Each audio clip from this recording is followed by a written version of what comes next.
बिस्मिल्लाहिर्रहमानिर्रहीम। अस्सलाम वालेकुम नाज़रीन, आज के जिरगे में मेरे साथ हैं हुकूमत पाकिस्तान के तर्जुमान और वफाकी वज़ीर इत्तलात व नशरियात जनाब चौधरी फ़वाद हुसैन साहब। और ज़ाहिरी बात है, वैसे भी वो ऑलराउंडर है और हुकूमत पाकिस्तान के तर्जुमान होने के नाते यकीनन हर मौजू पे ही उनसे बात होगी जो इस वक्त के करंट मौज़ूआत है। तो बहुत शुक्रिया फ़वाद साहब। और पहले ये कोई कश्मीर पे हमारा स्टांस तब्दील हो गया है, उधर भी तब्दीली आ गई है, क्योंकि पहले तो हम ये था कि यूएन रिज़ोल्यूशन और उसमें पाकिस्तान या इंडिया के साथ जाने का ऑप्शन था, तीसरा नहीं था। ख़ान साहब ने कह दिया कि पहले उधर रेफरेंडम होगा, जब हमारे साथ मिल जाए तो फिर यहाँ पे आप लोग रेफरेंडम। हम पहली तो कई दफ़ा हमारी स्टेटेड पोजीशन है और हमने हमेशा कश्मीरियों को ये कहा है कि वो फ़ैसला वो होगा जो उनकी मर्ज़ी और मंशा के मुताबिक होगा। और दूसरी बात यह है कि देखिए, हमें कोई किसी खौफ की ज़रूरत ही नहीं है।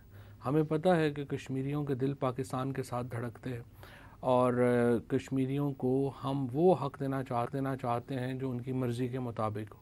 और इंशाल्लाह यहाँ पर नहीं, लेकिन यूएन रेजोल्यूशंस में जो हमारा स्टैंड है उसमें तो यूएन बस रेजोल्यूशंस में जब पाकिस्तान के साथ आ गए तो फिर तो रेफरेंडम की ज़रूरत नहीं ना। ये उनका स्लिप ऑफ टंग था उसामा की तरह, या कि ये पहले दफ़े कई दफ़ा हमारी पोजीशन जो है वो ये हो चुकी है कि कश्मीरियों को हम वो हक़ देंगे जो वो चाहते हैं। जो आपकी बात इस हद तक ठीक है कि यूनाइटेड नेशंस की जो एक रेजोल्यूशन है उसके मुताबिक कश्मीरियों ने फ़ैसला करना है कि पाकिस्तान या हिंदुस्तान में से वो किसके साथ इल्हाक़ चाहते हैं। और उसके बाद अगर कश्मीरियों को ये चाहिए कि वो ये फ़ैसला करना चाहते हैं कि वो पाकिस्तान के साथ रहना चाहते हैं या आज़ाद रहना चाहते हैं, तो ये भी उनको हक़ हासिल होना चाहिए। अच्छा, यानी उसके बाद हम उनको ये हक़ देंगे कि अगर वो खुद अगर मुख्तार कश्मीर बनाना चाहते हैं तो ये उनको हक़ देंगे हम। देखिए हमारा मौक़िफ़ क्या है पहले दिन से। हम कहते हैं कश्मीरियों को उनकी मर्ज़ी के मुताबिक जो है वो फ़ैसला करने का हक़ है। यही फ़ैसला पंजाब ने किया था, यही फ़ैसला खैबर पख्तूनख्वा ने किया था, यही फ़ैसला सिंध ने किया था, यही फ़ैसला बलूचिस्तान ने किया था। सो पहले तो हमें ये बात जहन में रखनी चाहिए कि पाकिस्तान के अंदर इस वक्त जो सारे सूबे हैं उन्होंने पाकिस्तान के साथ आने का फ़ैसला ख़ुद किया था, ज़बरदस्ती नहीं थी। लेकिन उसमें यूएन रेजोल्यूशन नहीं थे ना उसमें। लेकिन उस वक़्त का जो ऑल इंडिया एक्ट के तहत हुआ ना।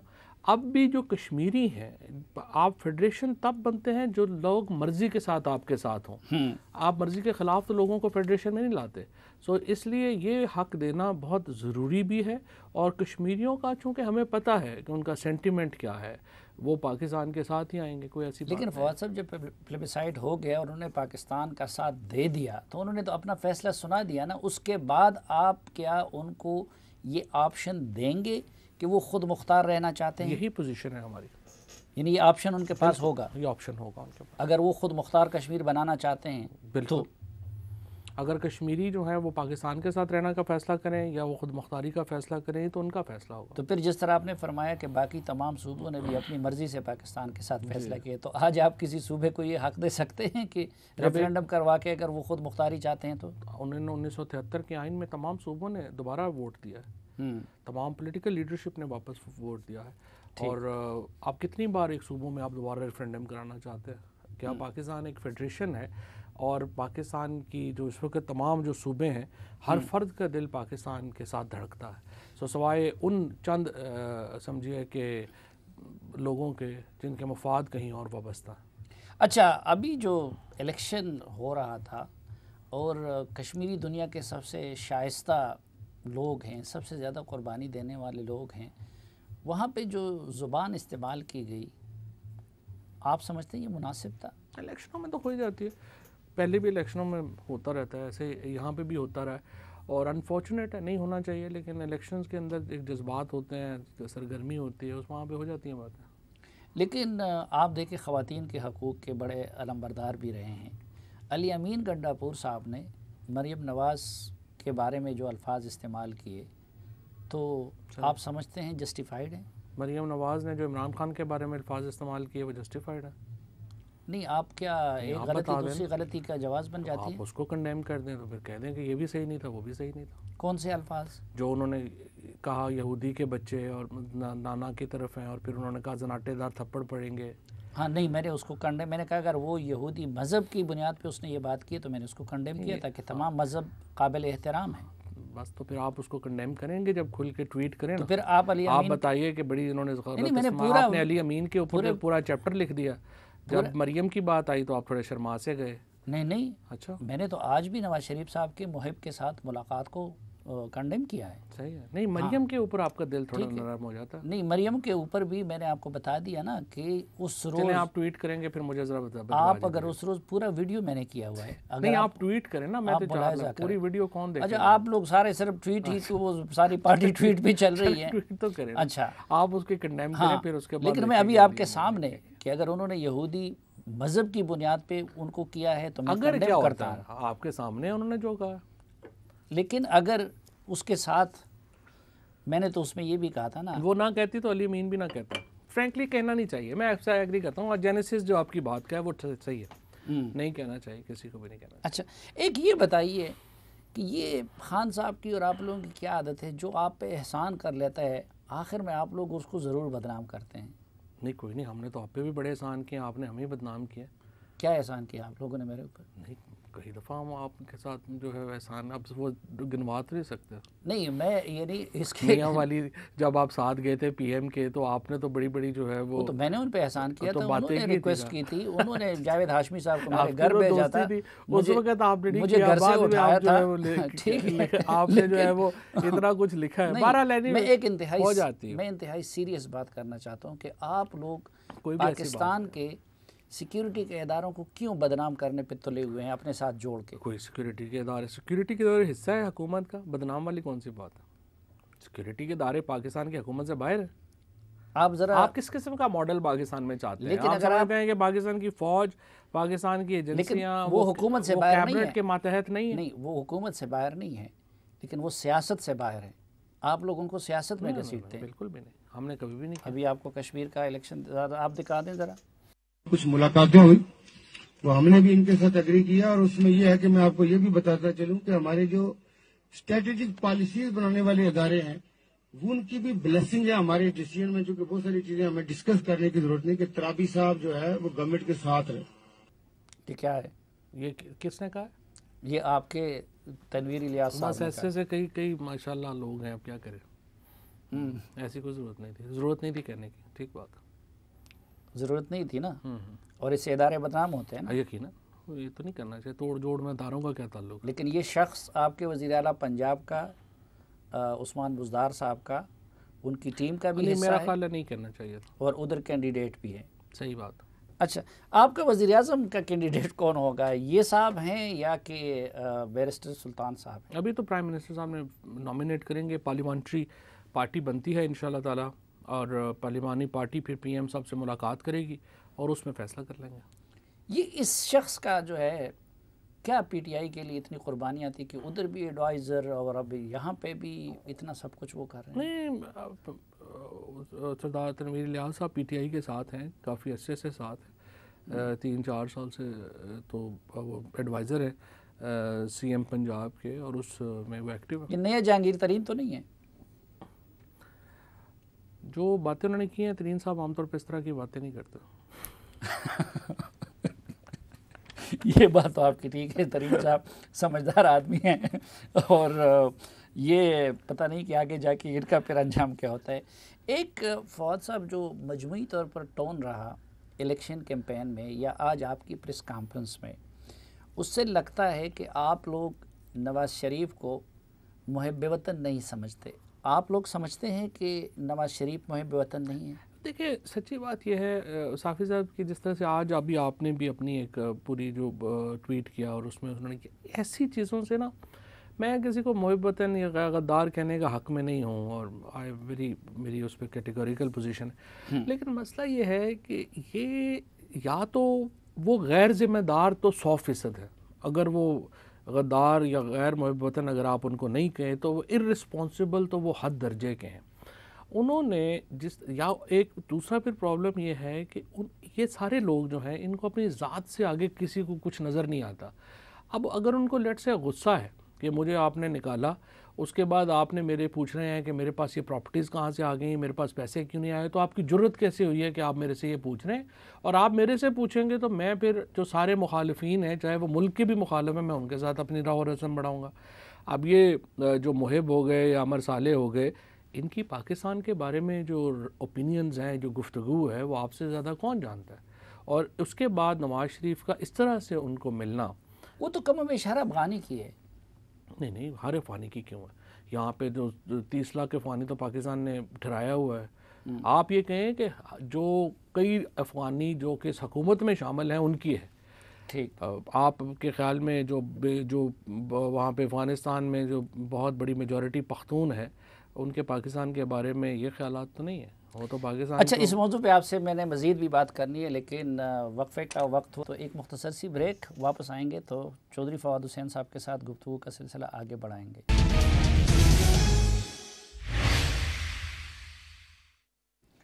एक बार फिर खुशामदीद आपको जरगे में। हमारे साथ मौजूद है वफाकी वज़ीर इत्तलात व नशरियात चौधरी फवाद हुसैन साहब। चौधरी साहब, ये बताइए कि आप लोग क्या अशरफ गनी की हुकूमत को लेजिटिमेट हुकूमत समझते हैं? देखिए, अभी तक तो जो इस वक्त जो सिचुएशन है अफ़गानिस्तान की, ज़ाहिर है कि अशरफ गनी साहब सदर हैं, गो एक पॉलिटिकल सेटलमेंट जो है वो हम समझते हैं कि उसके लिए बाकी धड़ों का साथ होना ज़रूरी है। और अफ़गानिस्तान के अंदर जो इस वक्त गवर्नमेंट है वो बड़ी फ्रेजाइल है, बड़ी उसकी जो मुश्किलात हैं वो बढ़ रही हैं। और जब तक वो एक इंक्लूसिव गवर्नमेंट नहीं बनाएंगे, मुश्किल हो जाएगा इस हुकूमत को तमाम अफ़गान जो धड़े हैं उनको ये कहना कि वो तमाम धड़ों की एक नुमाइंदा है। देखिए ना, पाकिस्तान में फॉर एग्ज़ाम्पल या लंदन अमेरिका में या यूके में या जो भी है, यहाँ भी हुकूमत और अपोजिशन है। हमारे यहाँ अगर आज आप कहें कि जरदारी साहब और या नवाज़ शरीफ हैं या प्राइम मिनिस्टर इमरान खान है, हम एक दूसरे से तो हमारे बड़े इख्तलाफात हैं, लेकिन हमारा एक आइन के ऊपर कंसेंसस है ना। तमाम धड़े हम चाहे जिधर भी हों, हम अपने आइन के ऊपर जो है हमारा एक कंसेंसस है। अफ़गानिस्तान में ये कंसेंसस नहीं है, और जब तक ये कंसेंसस नहीं होगा वो एक महज़ब तरीके से आगे बढ़ नहीं सकते। लेकिन टिल टुडे यूएन उनकी हुकूमत को लेजिटिमेट हुकूमत मानती है, दुनिया उनकी हुकूमत को मानती है। पाकिस्तान में अशरफ गनी का सफ़ीर बैठा हुआ है, अशरफ गनी के काबा में हमारा सफ़ीर बैठा हुआ है। अच्छा, तो फिर उनकी हुकूमत के एक नेशनल सिक्योरिटी एडवाइज़र से मुलाकात करना कौन सा इतना बड़ा जुर्म था कि जिस पे आप लोग नवाज शरीफ के ख़िलाफ़ लग गए? देखिए, पहली बात तो ये है कि हमने ये जो नेशनल सिक्योरिटी एडवाइज़र हैं मुहिब साहब, इनसे तो हमारी लीडरशिप की भी मुलाकातें रही हैं।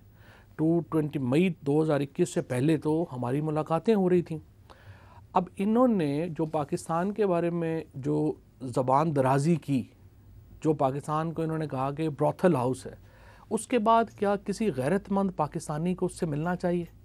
मैं ये कहता हूँ कि हमारे तो चले जी, हमें तो वो बुरा समझते हैं। जो अफरा से आप खटक हैं, जो मोहसिन दावड़ हैं, जो मंजूर पश्तीन हैं, वो भी तो पाकिस्तानी है ना। क्या वो भी ब्रॉथल हाउस के हैं?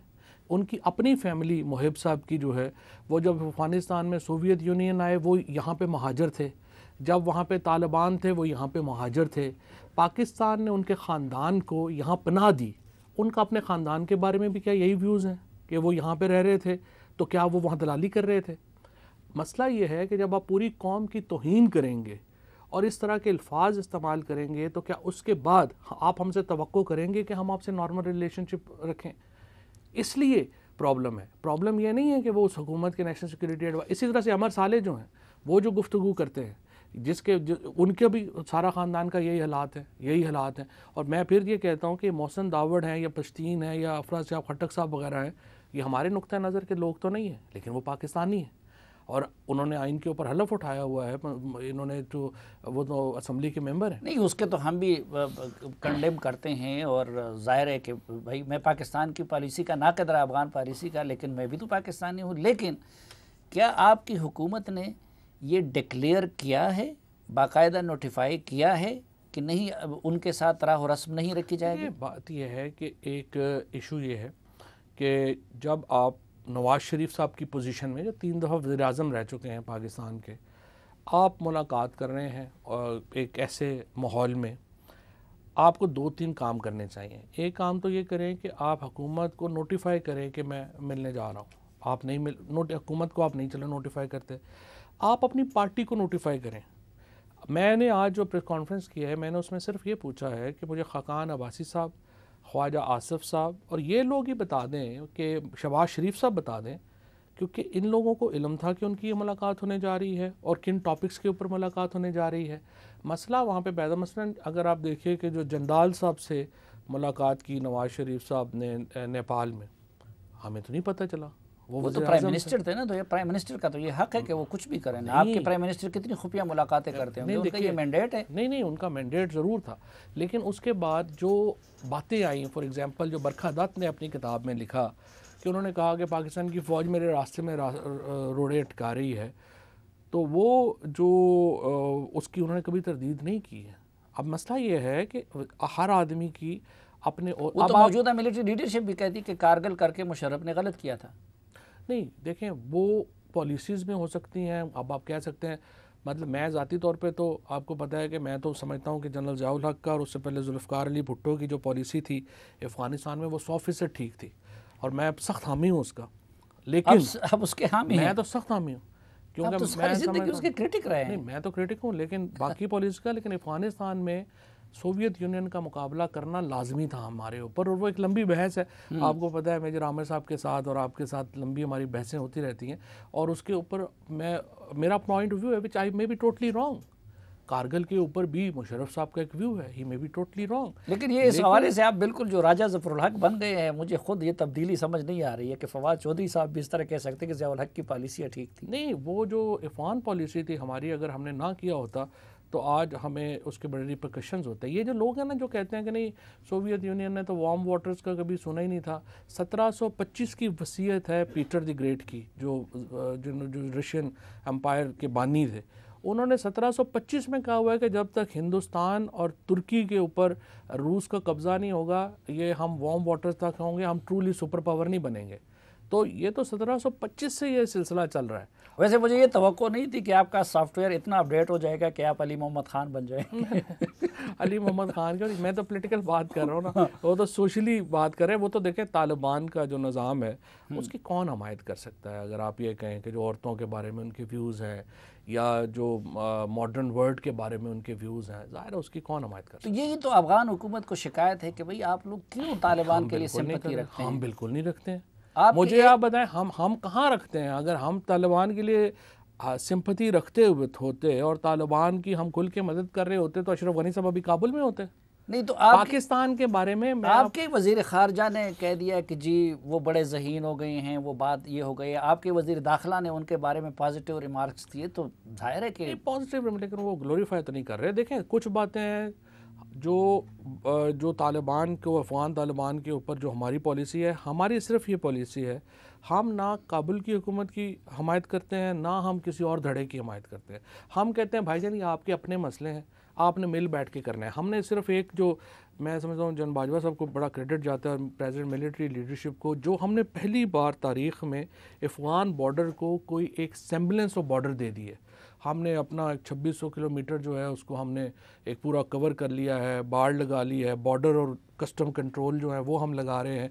सो एक सेम्बलेंस ऑफ बॉर्डर जो है वो आना शुरू हुई है, जो बहुत बड़ी एक कामयाबी है। ये जो आप नवाज शरीफ से डिमांड कर रहे हैं कि उनको पहले हुकूमत को बताना चाहिए था, तो जब इमरान खान साहब वज़ीर आज़म बनने से पहले नरेंद्र मोदी से मिल रहे थे तो क्या उन्होंने नवाज शरीफ हुकूमत से NOC ली? जहाज़ी यहाँ से क्या था, नवाज सिविल एविएशन की इजाज़त से क्या था, और सब कुछ वहाँ पे। जहाज़ तो एक किसी शख्सियत सिविल एविएशन के बगैर तो नहीं ना वो जा सकते आप।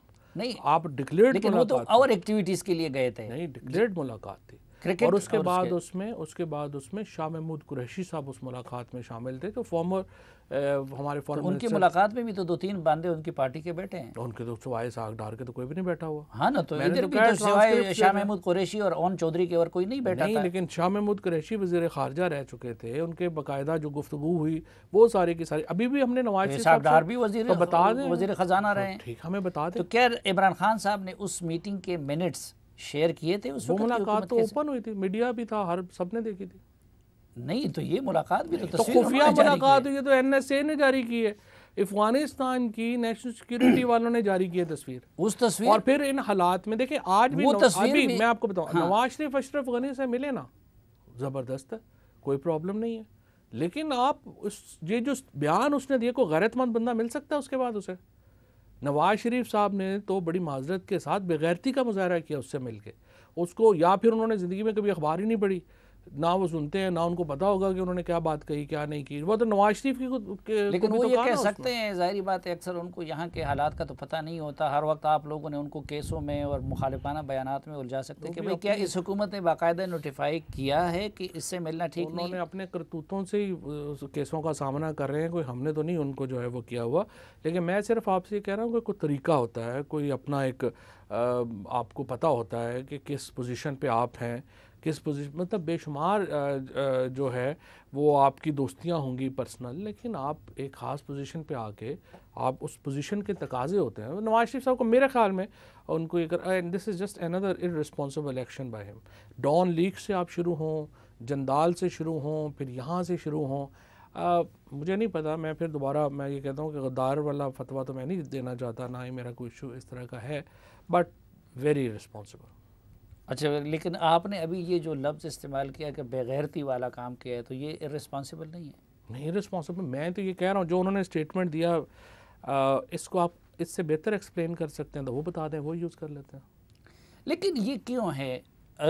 मसलन अफ़गानिस्तान के अंदर अशरफ गनी के बहुत सारे मुखालिफिन हैं। हामिद करज़ई उनके हामी नहीं हैं, अब्दुल्ला उनके हामी नहीं है, रहमतुल्लाह नबील उनके हामी नहीं है, उनके यहाँ से भी ज़्यादा पॉलिटिकल डिवीज़न है। लेकिन पाकिस्तान के बारे में जो गिला है, जो शिकवा है, जो इल्ज़ाम है, उस पर वो सब एक ज़ुबान है। हमारा जो अफ़गानिस्तान से शिकायत है वो सिर्फ हमारा है, अफ़गानिस्तान को जो शिकायत है उसमें अमेरिका, मगरब, बाकी सब उनके हमनवा हैं। नहीं, अमेरिका और अशरफ गनी साहब तो मतलब डिफरेंट तो नहीं है ना, वो तो एक ही है। असल बात यह है कि देखिए रियलिटीज़ हैं, एक मुल्क है उसकी एक रियलिटीज़ हैं, उन रियलिटीज़ के अंदर जो अमेरिका है उसका एक अपना पॉइंट ऑफ व्यू है, टर्की का एक अपना पॉइंट ऑफ व्यू है, हमारा एक अपना नुक्ता नज़र है। लेकिन हम सब, अमेरिका हो, सऊदी अरेबिया हो, यूएई हो, टर्की हो, पाकिस्तान हो, हमारा एक ही नुक्ता नज़र, इस पे हमारा यकजा है। वो ये है कि अफ़गानिस्तान के अंदर के मसले अफ़गानियों ने मिल के हल करने हैं, हम नहीं हल कर सकते। देखिए ये उनका अपना मसला है। और अफ़गानिस्तान के अंदर एक जो सिचुएशन है वो ये है कि देखें इस वक्त जो तालिबान है वो इस पोजीशन में नहीं है कि वो पूरे अफ़गानिस्तान के ऊपर वो हुक्मरानी कर सकें। दूसरे ग्रुप इस पोजीशन में नहीं है कि वो अफ़गानिस्तान के ऊपर पूरे हम हुक्मरानी कर सकें। जब तक इन ग्रुप्स के दरमियान एक कम अज़ कम मुसालहत नहीं होती, अफ़गानिस्तान के अंदर कत्लो खून होगा, सिविल वॉर होगी। अब हमारा जो सिर्फ इंटरेस्ट ये है, हमारा बॉर्डर है 2600-2700 किलोमीटर लंबा बॉर्डर है। अब देखिए हम 30 लाख अफ़गानी हम पहले जो है वो यहाँ पे होस्ट कर रहे हैं। अब 6000 अफ़गानी तो हमारे यहाँ सिर्फ स्टूडेंट्स हैं, बच्चे हैं जिस वक्त। अब वहाँ पे अगर वो अफ़गान मुहाजिरीन आएंगे, मुझे आप बताएं, मीडिया दिखाएगा वहाँ पे औरतें बच्चे उस साइड के ऊपर, हम कैसे उनको जो है वो मैनेज करेंगे? ऑलरेडी हमारी इकॉनमी जो है वो इतनी, तो वो कहते हैं तालिबान को क्यों मैनेज नहीं करते कि हमारे साथ पॉलिटिकल हल के लिए आमादा हो जाए? यही तो प्रॉब्लम है। वो या तो हम अफ़गान तालिबान को या तो हम कंट्रोल कर रहे हो, हम कंट्रोल नहीं कर रहे हैं। हमारी तो वो हज़ार चीज़ें नहीं मानते।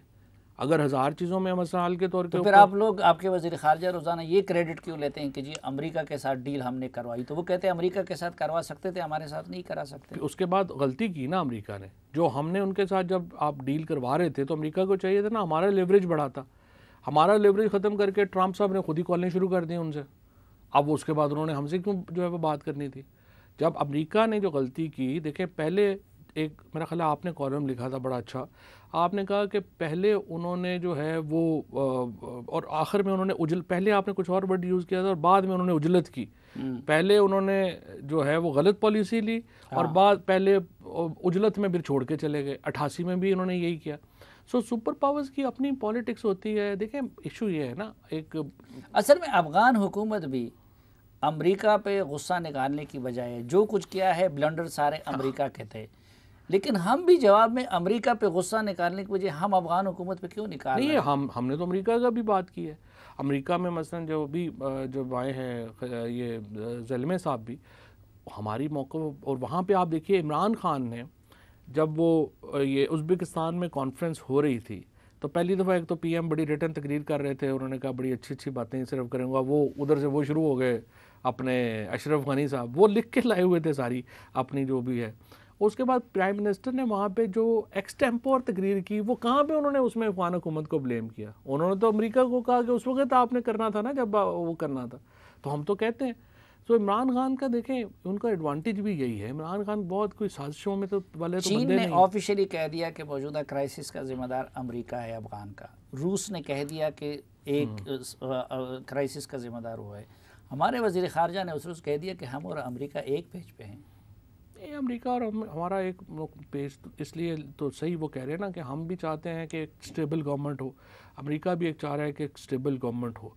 लेकिन अमेरिका की जो हिकमत अमली है जिसमें उन्होंने पाकिस्तान पर रिलाई नहीं किया और डायरेक्टली बात की, उसकी वजह से अब अफगान हुकूमत जो है वो फिर प्रॉब्लम। अमेरिका ये चाहता है कि स्टेबल हुकूमत हो। आपने मेरे एक कालम का हवाला दिया तो मैं तो मुसलसल ये भी लिख रहा हूँ कि अमेरिका जानबूझ के अफ़गानिस्तान को इंतशार की तरफ ले जाना और उसको पाकिस्तान, चीन, रूस और ईरान के लिए मुसीबत बनाना चाहता है।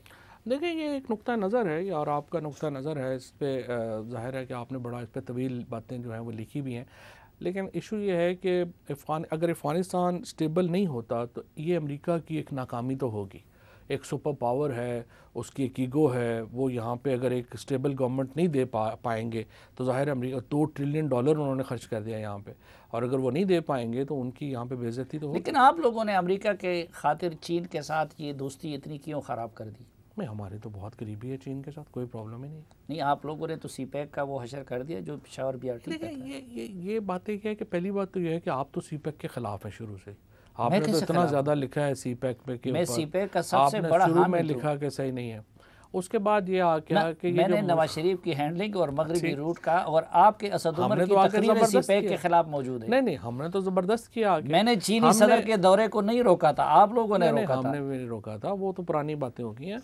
इस वक्त अगर चीन के दुनिया में सबसे क्लोज रिलेशन प्रेसिडेंट शी के और प्राइम मिनिस्टर साहब के या चाइना के प्राइम मिनिस्टर के अगर दुनिया में किसी लीडर से क्लोज रिलेशनशिप है तो वो इमरान खान से। नहीं, वो तो उनकी हर पाकिस्तानी लीडर से होती है। नवाज शरीफ के 2 साल में JCC के 7 मीटिंग्स हुए थे, आपके 3 साल में 2 भी नहीं हुए। 2 हुए, अभी तीसरा कैंसिल। हमने तो नौयत ही बदल दी है सीपैक की। नवाज शरीफ के दौर में सीपैक सिर्फ सड़कों तक महदूद था और ये जो पावर प्लांट्स हैं जहाँ पे पाकिस्तान चाइना को दे रहा था, हमने आके इसकी नौयत ही बदल दी है। हमने तो यहाँ पे रशाकाई आपका इंडस्ट्रियल यूनिट जो है वो बिल्कुल तैयार कर दिया है, फैसलाबाद में तैयार हो गया है, गवादर हमने तैयार कर दिया। ये काम तो 2018 में होना था, आप लोग 3 साल डिले कर गए। नहीं, डिले नहीं, ये तो हम वहाँ पे ना गैस थी, ना बिजली थी, ना कुछ था, सब कुछ आके हमने किया। चीनी नहीं चाहते थे कि ये चीज़ें IMF और अमेरिका के साथ शेयर हो। आप लोगों ने IMF के लोगों को ला के इधर बैठा दिया। IMF के कंट्री डायरेक्टर ने कह दिया कि हमारे साथ सारी तफसीलात शेयर की गई हैं।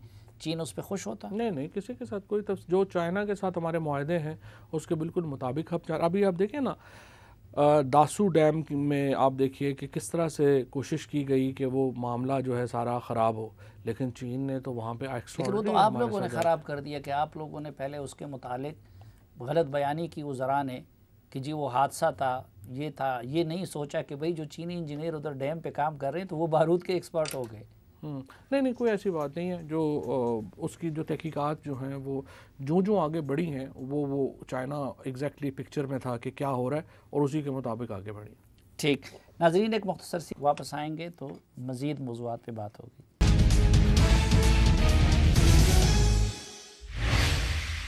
खुशामदीद एक बार फिर आपको जरगे में। हमारे साथ हैं वफाकी वज़ीर इत्तलात व नशरियात जनाब चौधरी फवाद हुसैन साहब। और चौधरी साहब, एक ये मुझे समझ नहीं आती कि पिछली हुकूमतों में ख़ारजा उमूर पे सिर्फ वज़राए ख़ारजा ही बात करते थे या दफ्तर ख़ारजा के तर्जुमान बात करते थे।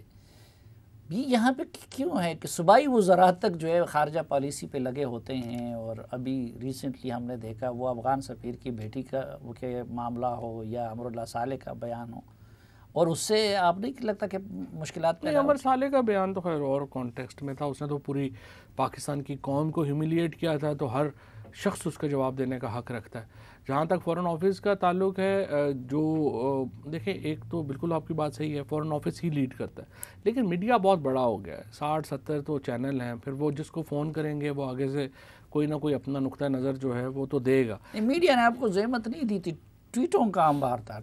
नहीं, ये जो अमर साले वाला, नहीं अमर साले के ऊपर तो मैंने आपको बताया, ये तो पूरा हर पाकिस्तानी का फ़र्ज़ था कि उसकी उस ट्वीट के ऊपर मजम्मत करता है। एक्चुअली आपको भी करनी चाहिए थी। मैंने की थी। चलिए बस, तो फिर हाँ, ठीक है ना। और मैंने की थी। बस सब नहीं, क्लास सबका ही फ़र्ज़ था उसकी क्लास लेना, तो आपने अच्छा किया ना। हाँ, मैंने कहा कि भाई खामखा उसकी अहमियत क्यों बढ़ा रहे हो, उधर जो है नहीं नहीं, ताजुकों अहमियत के नहीं है, लीडर तो एमएस वही से है है ना, वो नहीं हाँ, ताजकों वगैरह का नहीं है। देखें, ये तो आपको अच्छी तरह पता है इन लोगों को अफगानिस्तान से कितना ताल्लुक़ है। ना इनकी फैमिलीज़ यहाँ पे हैं, ना इनका कोई इंटरेस्ट यहाँ पे है, ना इनका जो है वो अफगानिस्तान की मिट्टी से ये जुड़े हुए हैं। तो जब आप लोग उसके जवाब में ये क़यामत बर्पा कर देते तो खुद उनकी साजिश को आप कामयाब नहीं होने देते। साजिश कामयाब नहीं होती। देखें, बात यह है कि ये एक ना पॉइंट ऑफ व्यू है। कई हमारा जो ओल्ड स्कूल है ना मीडिया में, वो कहते हैं पॉइंट ऑफ व्यू है कि आप इग्नोर कर दें, और एक दूसरा होता है कि नहीं, आप इग्नोर ना करें, आप हर चीज़ का जवाब जो है ना वो ज़ोर से दें, क्योंकि ये रजिस्टर होती हैं। लेकिन एक वाक़या जिसको किसी सूरत इग्नोर नहीं किया जा सकता, जिस वक्त पे इस वक्त अफ़गानिस्तान में भी बहुत गुस्सा है, वो अफ़गान सफ़ीर की बेटी का मुबैना अगवा का मामला था। अब ज़ाहिर बात है कि एक दोस्त मुल्क का सफ़ीर या फिर एक अफ़गान बच्ची, और उसका क्या तहकीकात फ़ाइनल हुई, कहाँ तक पहुँचे आप लोग? उसके ऊपर जो उस तरह उस दिन आपने देखा है जो आईजी ने और पूरी जो है वो दी है, अभी तक उसमें जो प्रॉब्लम आ रहा है वो ये है कि अफ़गान सफ़ीर की जो फैमिली है उन्होंने वो फ़ोन वगैरह जो है वो उस तरह से उसका फोरेंसिक जो है वो उसमें तावन नहीं किया, और अगर वो तावन करेंगे तो ज़ाहिर है उसमें चीज़ आगे बढ़ेगी। ज़्यादातर चीज़ें उसमें क्लियर हो चुकी हैं, उन्हें भी क्लियर हो चुकी हैं और इधर भी क्लियर है, सो ठीक हो जाएगा। अच्छा, ये जो फ़ोन हैकिंग का मसला सामने आया है, जिसका आज भी आप लोगों ने प्रेस कॉन्फ्रेंस में ज़िक्र किया, तो क्या फाइंडिंग्स है कि प्राइम मिनिस्टर के फ़ोन को हैक करने की कोशिश की गई थी या हैक किया गया था? ये मुझे एक्चुअली स्टोरी से तकरीबन 2 दिन पहले मुझे गार्डियन का एक लेटर मौसूल हुआ, जिसमें उन्होंने मुझे ये लिखा कि ये स्टोरी जो है वो हम करने जा रहे हैं, और इसमें जहां बाकी लोगों के फ़ोन जो हैं वो हैक करने की कोशिश हुई है, उसी में प्राइम मिनिस्टर साहब के ये 3 नंबर हैं जो उनके इस्तेमाल में थे। तो एक तो आप कंफर्म करें कि ये नंबर हैं उनके और वो हैं, और दूसरा इसकी जो फोरेंसिक करवानी पड़ेगी टू नो कि ये हैकिंग कामयाब हुई या नहीं हुई। और इसके ऊपर अब आज जिस तरह शहजाद अकबर ने बताया है कि एक पूरी टीम तश्कील दी जा रही है जो कि ये फोरेंसिक करेगी, और हम फिर बता पाएंगे कि क्या ये फ़ोन हैकिंग की कोशिश कामयाब हुई या ना हुई। ये तो कंफर्म है कि कोशिश हुई है, और आपको मालूम है कि 50,000 के करीब लोग थे जिनके फ़ोन हैक करने की, अगर खुदा न खासा हैक हुई हो और डेटा उधर गया हो और आपके और प्राइम मिनिस्टर के मैसेजेस इंडियन तक पहुंचे हो, तो ये तो बड़ी हमारी बदनामी। इमरान खान के फ़ोन में देखिए, मोदी साहब के फ़ोन की तरह गुजरात में मुसलमानों की मैसेकर के मैसेजेस तो नहीं हैं, उनके फ़ोन में जो कत्लों के हुक्म तो नहीं है, और कोई ऐसा जो है वो तो नहीं है। लेकिन ये बात सही है कि ये जिस तरीके से भारत ने ये और नरेंद्र मोदी की हुकूमत ने अपने मिनिस्टर्स की, जजेस की, जर्नलिस्टों की और दूसरे वर्ल्ड लीडर्स की जिस तरीके से तौहीन की है, मैं समझता हूँ कि इसके ऊपर अक़वाम मुत्तहिदा को यकीनी तौर के ऊपर कार्रवाई करनी चाहिए। इंटरनेशनल लॉ, ये तो एक साइबर टेररिज्म है। ये तो देखिए, इस तरह तो आप बिल्कुल ही एक दुनिया को गैर महफूज बना देंगे जो हरकत मोदी साहब ने किया। हुकूमत अब इसको, यानी ये तो बहुत बड़े क्राइम का इर्तिकाब किया है इंडियन ने, तो हुकूमत बाकायदा इसको किसी आलमी फ़ोरम पे ले जा रही है।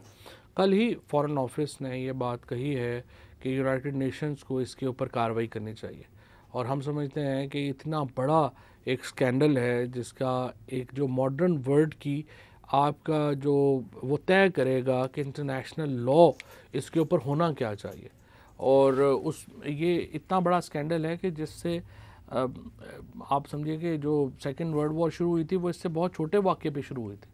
जिस किस्म का नरेंद्र मोदी ने ये एक्शन लिया है, this needs intervention from United Nations, and I hope. अच्छा, ये तो वहाँ से तहकीक हुई और ये चीज़ सामने आ गई, क्या हमारी हुकूमत और हमारे इदारों के पास अब कोई ऐसा इंतज़ाम है कि आइंदा के लिए इस तरह की कोशिश तो आइंदा भी होती रहेगी इंडिया की तरफ से, इजराइल की तरफ से, कि आइंदा के लिए ऐसा ना हो? नहीं, साइबर सिक्योरिटी तो एक पूरी डॉक्ट्राइन है जहाँ तक हमारा कम्युनिकेशन है, फ़ौज के जो कम्युनिकेशन है वो तो पहले ही सिक्योर होगी हुई है, क्योंकि वो हम इंटरनेट पे बेस्ड नहीं है, इंटरनेशनल इंटरनेट पे बेस्ड नहीं है, उसका एक अपना अल्टरनेटिव सिस्टम जो है वो मौजूद है।